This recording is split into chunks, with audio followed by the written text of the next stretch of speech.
بە بۆنەی خۆی پەروەردگار هەموو ڕۆژێک کە دایناوە خۆی دروستی کردووە. بێگومان ئەمڕۆ دووشەمەیە کە نزیک بووینەتەوە لە ڕۆژی جەژنی پیرۆز. ڕۆژی جەژن سەرەتا قوربانیکردن ئەوەیە مسلمانان هەوڵبن لەم جەژنا قوربانی بکەن، فەقیران بەسەرکەنەوە ئەوەی دەسەڵاتی هەیە، قەیران و کێشمەی سیاسیەکانمان هەیە. داواکانی لە خۆی پەروەردگار ئەم کێشە و قەیرانە نەمێنێ، بەرەو باشتر بڕوا. ئەبێ خۆشمان بە خۆمانە بچینەوە لە هەموو جەژنەکانە بیر خۆمان خێنەوە کە تەمەنمان ئەڕوا، کە تەمەنمان بەرەو کۆتایی ئەڕوا، هەموو ساڵێک و تەمەنێک ئەڕوا. بۆیە جەژنەکان بۆنەیەکە کە هەم بیر خۆمان خێنەوە تەمەنمان ئەڕوا، هەم عیبادەتی تیا بکەین، هەم داواش لە خۆی پەروەردگار بکەین ئەم قەیران و کێشانە نەمێنێ. دوعای خێر بکە، خۆی گەورە بەنسیبی بکە بۆ ساڵەتر بیکە و حەجیش بەنسیبمان بکە و ئەم قەیران و کێشمەی سیاسیەکانیش کۆتایی پێبێ تاکەی بیر ناکەنەوە کە تەمەنی ئەوانیش ئەڕوا لە پێش ئێمەوە ئەگەری هەیە ئەوان بگەڕێنەوە. ئێمە لە وڵاتێکە ئاژین، بابەتی کوشتن زۆرە، بابەتی عاجزبوونی ناو خێزانەکان زۆرە، بابەتی کێشەکانی کوڕ و باوک و برا و خوشک و برا زۆرە. هەوڵ بدرێ، یعنی جەژنان وەربگرین بە سنگێکی فراوانەوە عەفوو. پێغەمبەری خوا عەلەیهی سەڵات و سەلام فەرمووی لە ڕۆژی قیامەتە کۆمەڵە کەسانێک ئەجریان لەسەر خۆی پەروەردگارە. یەکێک لەوانە وەلعافون عن الناس، ئەوانن کە دڵیان فراوانە و خەڵکی عەفوو ئەکەن.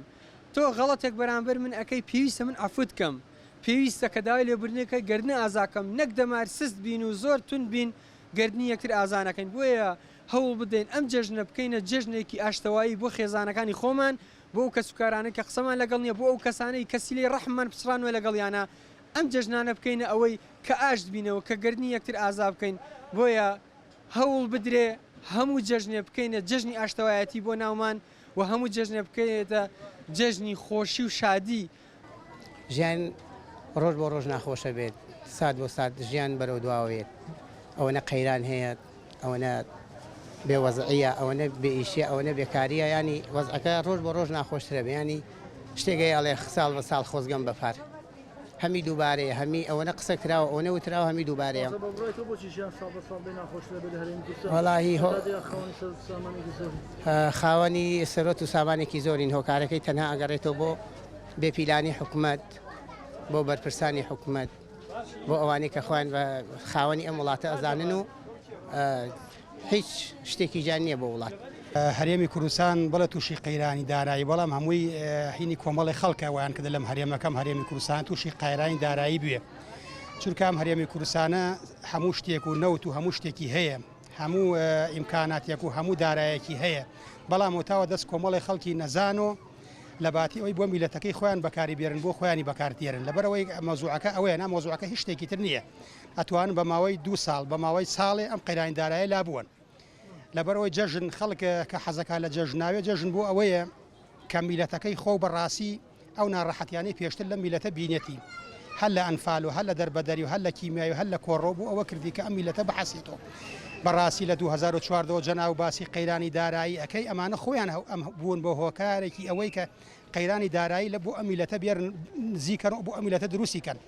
لەبەرەوە حکوومەتی هەرێمی کوردستان هەموو شتێکی هەیە، سەرچاوی نەوتی هەیە، سەرچاوی گومرگی باشماخ و سەیرانبەن و هەموو شوێنەکانی هەیە.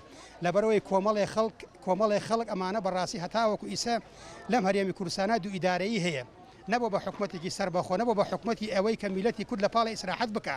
ئەو خەڵکە لە ساڵی 1991 کە ڕژا سەرجا دەکان بۆ ئەوە کە ڕژانە سەرجا دەکان، یەک حکوومەت بێ، یەک ئیدارە بێ، یەک هێزی پێشمەرگە بێ. بەڵام ئیسە بەداخەوە لە کوردستانە دوو هێزی چەکدارەیە، دوو حکوومەت هەیە.